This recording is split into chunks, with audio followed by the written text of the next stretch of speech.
बड़ुए मन में लालसा बाबा ओइती दुआरी पिन्ही के गिरुआ कपड़ा बन के पुजारी बड़ुए मन में लालसा बाबा ओइती दुआरी पिन्ही के गिरुआ कपड़ा बन के पुजारी कांवर लेके आसो देव घर जाना है जाना है जाना है। सुनो बाबा पर जलवा चढ़ाना है नहीं सुइया पहाड़ से डराना है बोले बाबा पर जलवा चढ़ाना है नहीं सुइया पहाड़ से डराना है।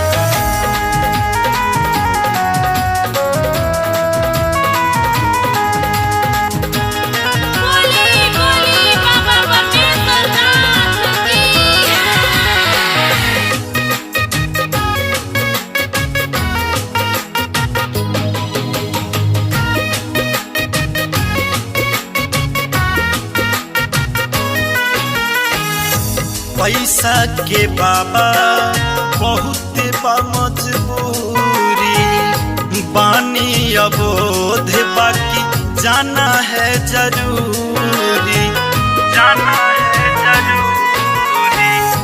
पैसा के बाबा बहुत बा मजबूरी बानी अबोध बाकी जाना है जरूरी जलवा सुल्तानगंज से लाना है सुनो बाबा पर जलवा चढ़ाना है असो सावन में देवघर जाना है सुनो बाबा पर जलवा चढ़ाना है नहीं सुइया पहाड़ से डराना है।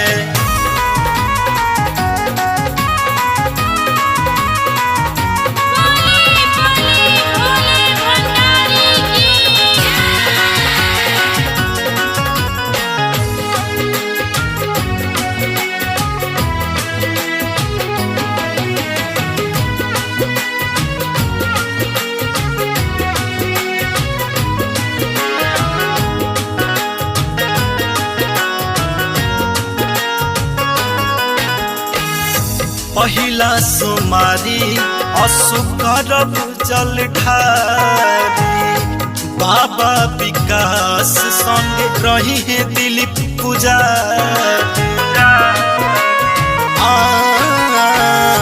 पहिला सुमारी असुकरब जल ढारी पांडे विकास संग रही है दिलीप पुजारी कहले मासूम संगे जाना है जाना है जाना। सुनो सावन में देवघर जाना है भोले बाबा पर जलवा चढ़ाना है सुनो सावन में देवघर जाना है नहीं सुइया पहाड़ से डराना है।